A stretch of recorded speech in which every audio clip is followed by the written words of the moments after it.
Now we're going to take a look at the intermediate example. A few performance notes for this.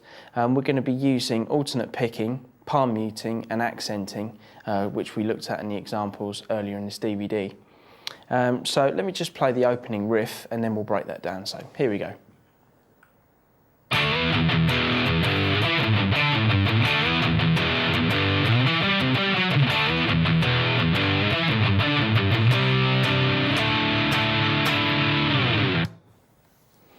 Okay, starting off, we're going to play a D power chord, which is 5th fret on the A, 7th fret on the D, and then we're going to slide that up to an E power chord. So we're going to have...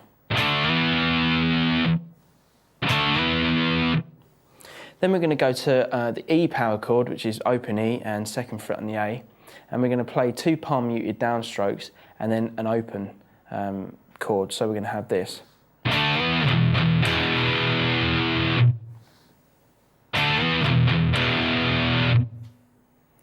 Okay, now after that, we're going to go to the G chord, which is 3rd fret on the low E, 5th fret on the A. And then we've got another kind of riff idea, which is going to start on the 7th fret on the A. I'd recommend doing this with the little finger and using our first 2 fingers as well. So we're going to have 7th fret on the A, 5th fret on the low E, and 3rd fret on the low E. So we're going to have... Then we're going to go to the 5th fret on the A, then play 5, 3, 5 on the low E.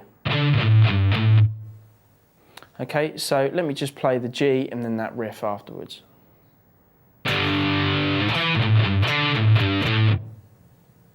when you combine it with the rest of the riff, it should sound like this.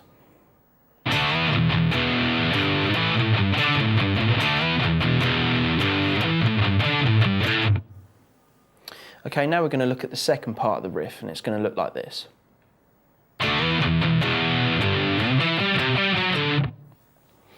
Okay, so we're doing the D, slide up to E power chord again, 2 downstroke palm muted open E's, then an open E, so without palm muting.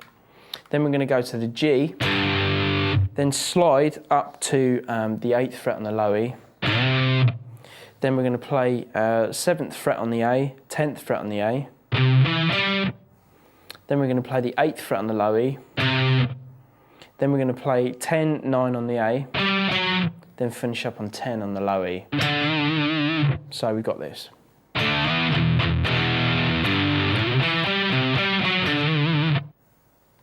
Okay, so far with the first riff, it should sound like this.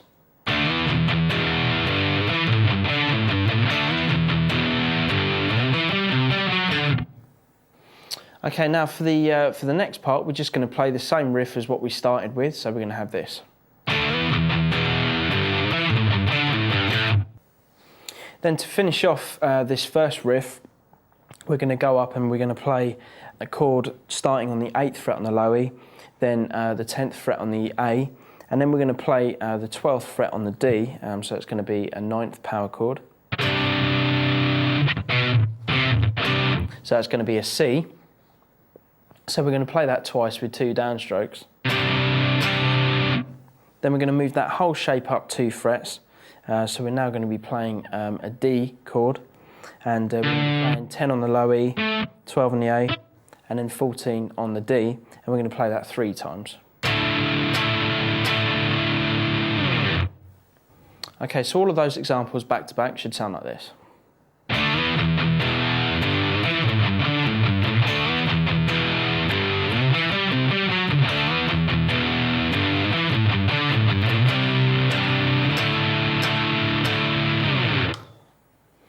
Okay, now all of those examples make up what we're going to call riff 1.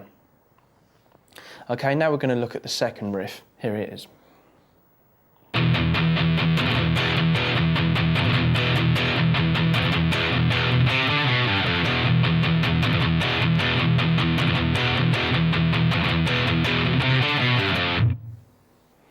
Okay, for this next riff, we're going to be starting off with palm muting.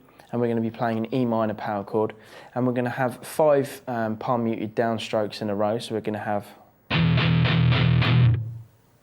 then we're going to have a quick down up down. So we're going to be using alternate picking as well. So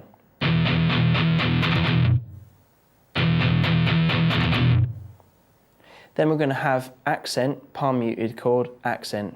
So we're going to have, and there's a certain amount of left hand muting going on in there as well. So that whole first part of the riff slow should sound like this.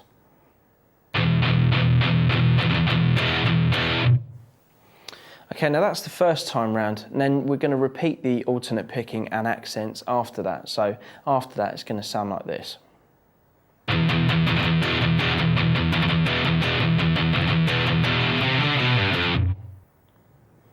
Okay, so we're going to have 3 palm muted downstrokes. Then we're going to have alternate picking with down, up, down. Then accent, palm muted, and then accent. So we're going to have this.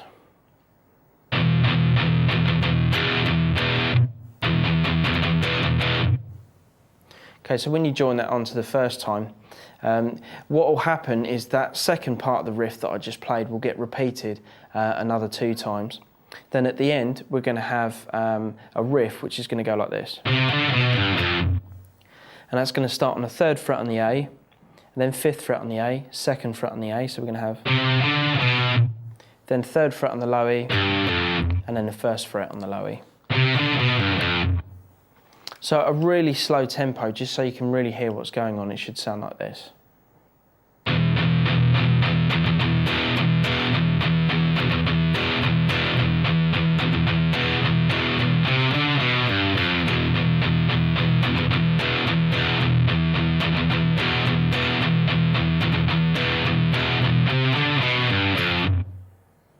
And to the actual backing track, that's repeated 4 times.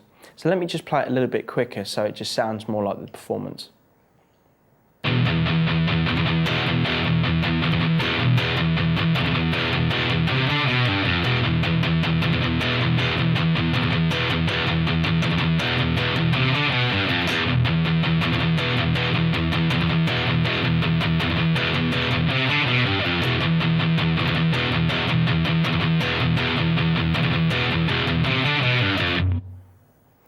Okay, now with all those parts together, we're going to call that riff 2. Now we're going to take a look at riff 3, and it's going to be using the same sort of picking pattern as what we were using in riff 2, but we're going to have 2 alternate picking sections back to back at the end. So we're going to have down, up, down, down, up, down. Okay, let me just play through the first chord slow using the rhythm that I've just explained, and then we'll break it down. So here we go.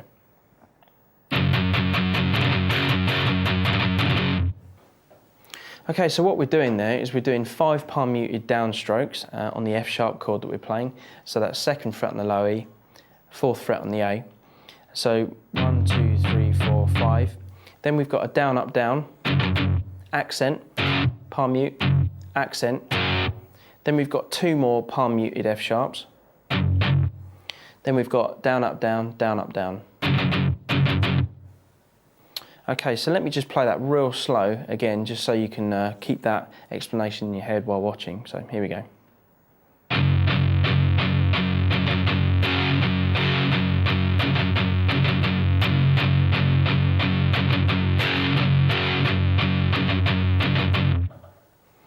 Okay, now that right hand pattern is going to be the same pattern that we're going to use for the next 2 chords. So we're going to just move the next chord up to G, 3rd fret low E, 5th fret on the A, and we're going to do the same thing again. Each one of these chords is played once using this sequence.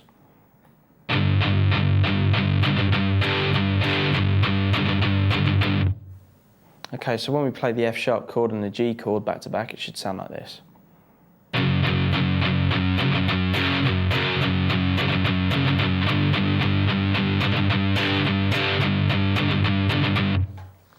And now we're going to move up to the A power chord, and we've got 5 on the low E, 7 on the A. Do the same pattern again.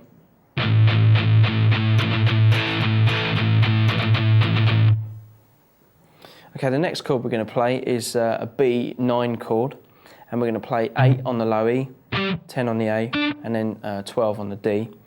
And we're just going to play an accented first chord and then 3 palm muted downstrokes after. So we're going to have...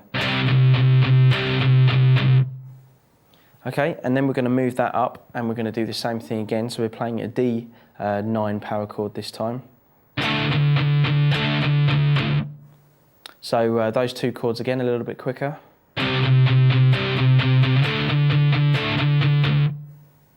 So when you add that with the other examples that we were looking at, it should sound like this.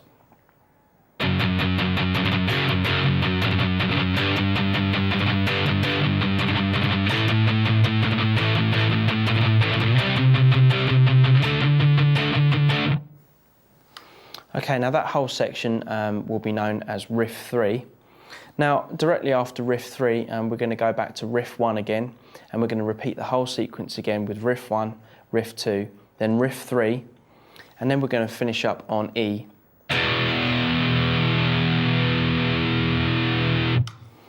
And we're just going to hold that E chord until the backing track fades out, and then turn off the guitar. At this point, I'd just like to point out another tip with rhythm playing, is when you're not playing, turn off the guitar. Because especially when you're in a live situation, if you leave the volume put on and you've got loads of gain, it's going to start to feed back, depending on what pickups you've got and if they're vibrating and all that kind of stuff. But generally, if you leave the volume put on, then you're going to kind of get a little bit of feedback, and while you're not playing, you don't really want that. So whenever you kind of finish playing, soloing or rhythm playing, just kind of make it a habit of turning off the guitar. So it kind of sounds like, you know, you meant to stop there, and, you know, it just sounds tighter and a lot cleaner. So just kind of bear that in mind.